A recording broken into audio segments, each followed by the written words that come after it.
안녕하세요. C.S. 루이스의 고통의 문제 읽기 18번째 영상입니다.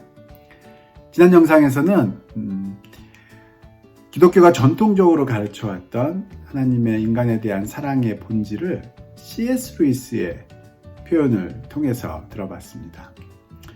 이번 영상에서는 인간이 가지고 있는 그런 하나님의 사랑에 대한 또 하나님의 성품에 대한 오해들을 몇 가지 짚어보고 그에 대한 반론을 C.S. 루이스를 통해서 들어보려고 합니다.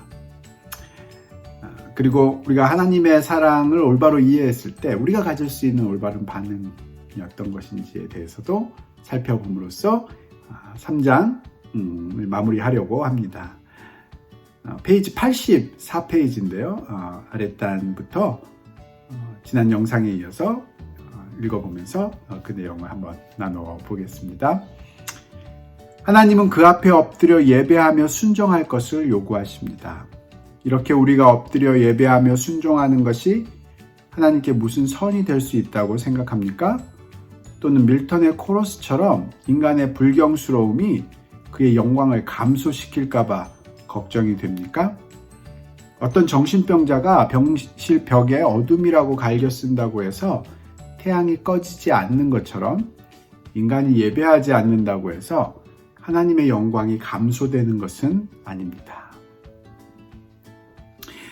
지금 사람들이 하나님의 성품에 대해서 가질 수 있는 첫 번째 오해로 하나님께서 인간을 예배와 순종의 자리로 부르시는 것, 즉 인간에게 예배하며 순종할 것을 요구하는 것이 하나님의 자기중심적인 특성, 전제군주적인 그런 모습들을 보여주는 것이다 라고 오해하는 면이 있다는 거죠. 그리고 그런 오해의 근저에는 하나님의 영광이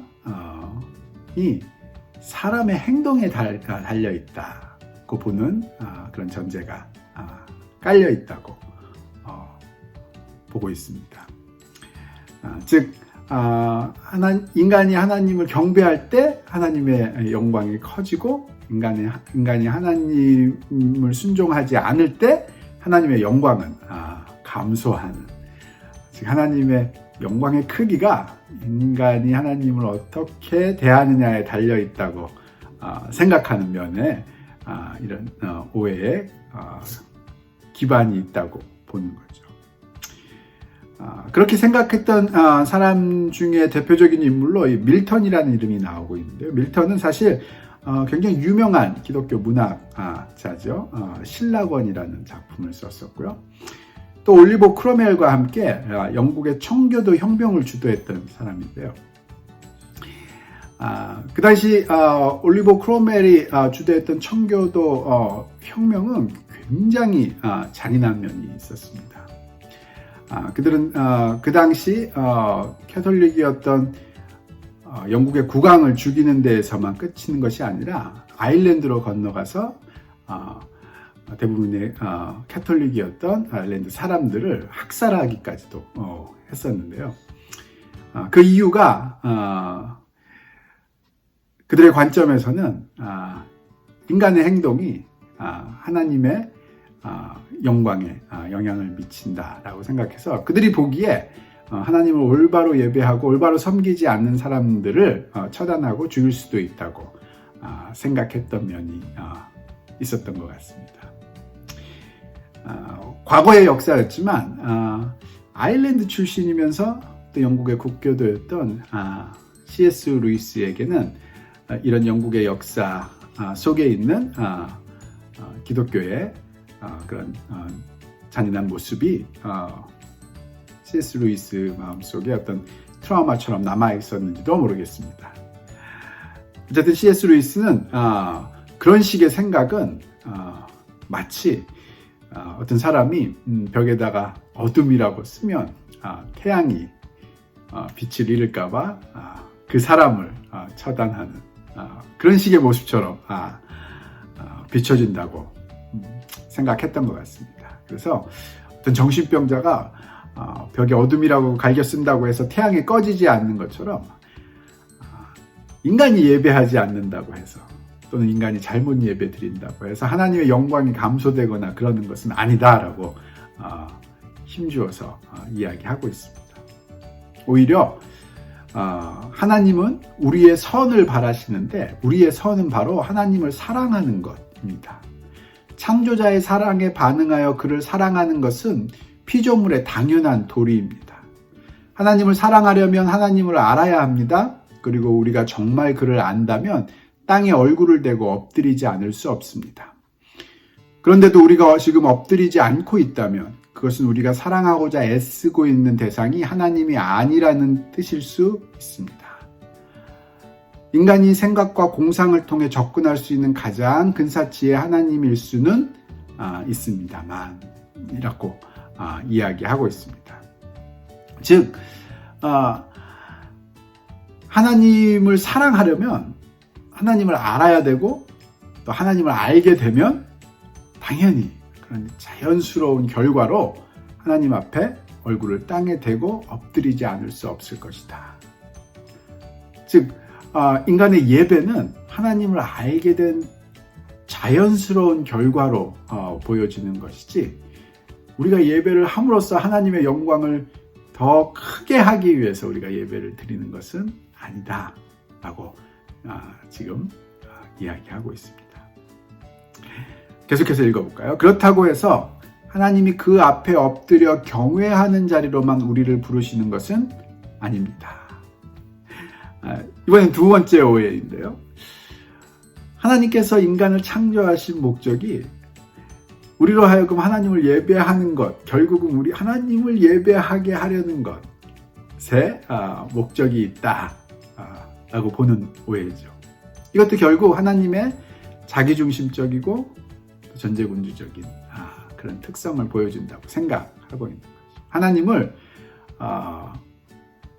기버, 주는 자, 주시는 분이라기보다는 결국은 받으시는 분, 받기를 원하시는 분, 테이커로 생각하는 그런 오해를 말합니다.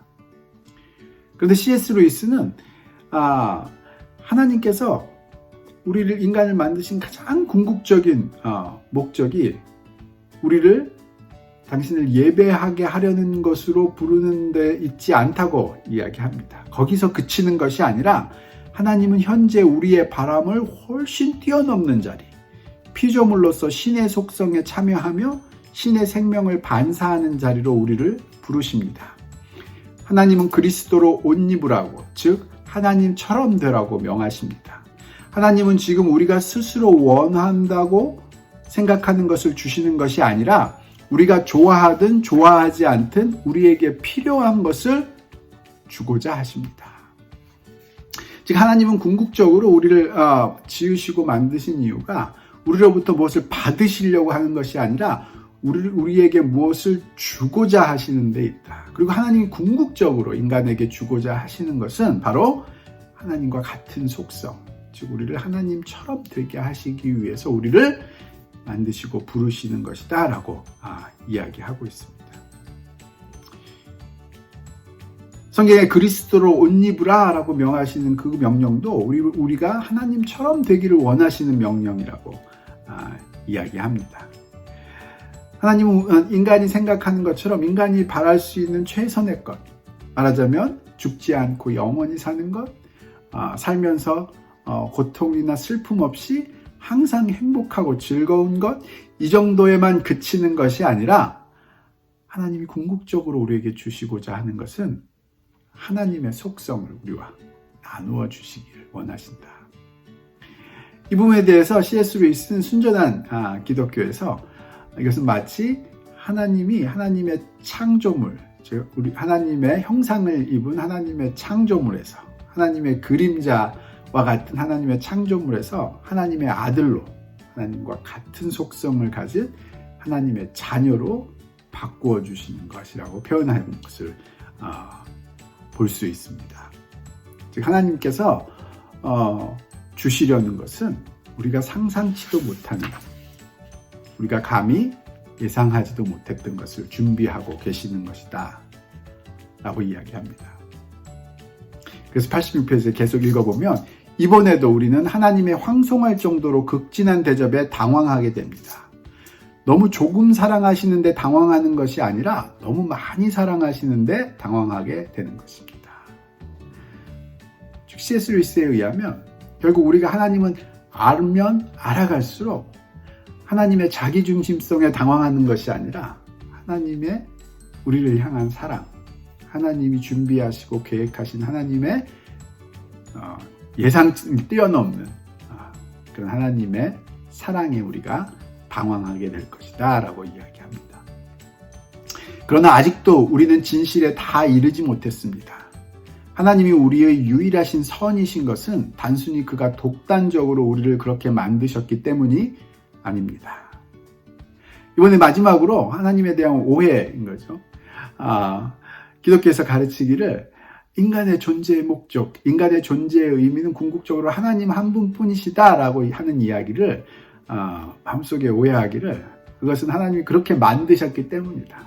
자기 중심적인 하나님이 결국 인간이 존재하더라도 그 존재의 목적은 하나님 한 분만 되도록 이렇게 독단적으로 만드셨기 때문이다라는 오해가 그 마음속에 깔려 있는 걸 보게 되는데, C.S. 루이스는 그렇지 않다는 거죠. 오히려 그보다는 하나님이 모든 피조물의 유일한 선이시기 때문입니다.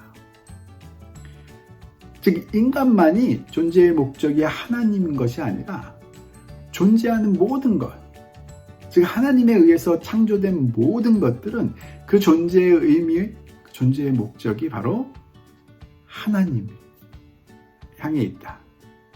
즉 하나님만이 모든 존재하는 것들의 선이시다. 온 우주를 향한 유일한 그런 원리 같은 것, 존재의 원리 같은 것이라는 거죠.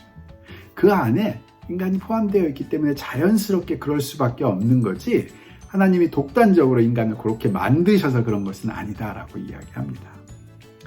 그러므로 각 피조물은 하나님을 실현하되 자기 본성에 맞는 종류와 수준으로 실현하는 것에서 자신의 선을 발견해야 합니다.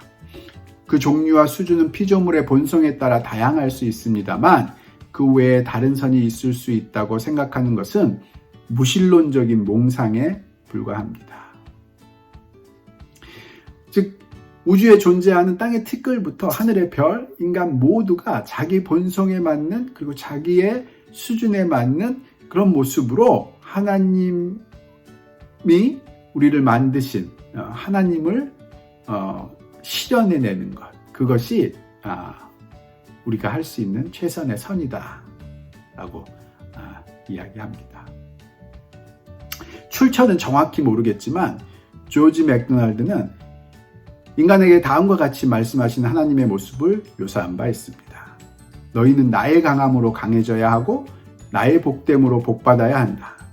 나에게는 그 외에 줄 것이 없기 때문이다. 그러게요. 이 책의 맨 앞에 처음으로 인용구를 썼던 조지 맥도날드라는 사람의 말을 또 다른 인용을 여기에서 쓰고 있네요. 즉 하나님이 우리에게 주시려고 하는 것은 하나님 그 자신이고, 그 하나님만이 하나님이 우리에게 주실 수 있는 유일한 것이다. 우리가 하나님으로부터 하나님 아닌 다른 무언가를 원하면 하나님이 그래서 주실 수가 없다 라는 말이, 그런 설교가 의미하는 바가 지금 저희가 설명하고 있는 이것이다 라고 이야기합니다. 이것이 전체의 결론입니다. 하나님은 자신에게 없는 것을 주시는 것이 아니라 있는 것을 주십니다. 그는 없는 행복을 주시는 것이 아니라 있는 행복을 주십니다. 하나님이 될 것이냐? 피조물의 자리에서 하나님의 선함에 반응함으로써 그의 선함을 공유하며 그를 닮은 존재가 될 것이냐? 비참한 존재가 될 것이냐? 우리는 이 세 가지 중 하나를 선택해야 합니다. 여기서도 C.S. 루이스식, 말하자면 C.S. 루이스의 시그니처 같은 그런 논리 전개 방식인데요. 어떤 전제를 받아들일 때, 즉 하나님의 사랑의 본질을 우리가 잘 받아들일 때 우리가 선택할 수 있는 길은 이 셋 중에 하나밖에 없다는 거죠. 다른 경우의 수가 생길 수 없다는 거죠. 첫째, 우리가 그럼에도 불구하고 하나님과 경쟁하는 그런 존재가 될 것인가? 스스로 하나님이 되고 싶어하는 자가 될 것인가? 아니면 피조물의 자리에서 하나님의 선함에 반응하며 그의 선함을 공유하며 그를 닮은 존재가 될 것이냐? 아니면 비참한 존재가 될 것인가? 우주에서 재배되는 유일한 먹을거리, 설사 다른 우주가 있다 해도 거기에서 자랄 수 있는 유일한 먹을거리 먹는 법을 배우지 못한 사람은 영원히 굶을 수밖에 없습니다. 즉 존재하는 곳에서 존재한다면 우리가 그 존재를 이어갈 수 있는, 그 존재를 실현시킬 수 있는, 존재의 의미를 실현시킬 수 있는 유일한 먹거리, 즉 하나님, 그 하나님을 우리가 배울 것인지 들을 것인지 그분의 사랑에 우리가 반응할 것인지 아니면 굶어 죽을 것인지 둘 중에 한 길밖에 없다 라고 이야기하며 이 장을 마무리합니다. 다음 장은 인간의 악함인데요. 다음 영상에서 계속해서 나누어 보도록 하겠습니다.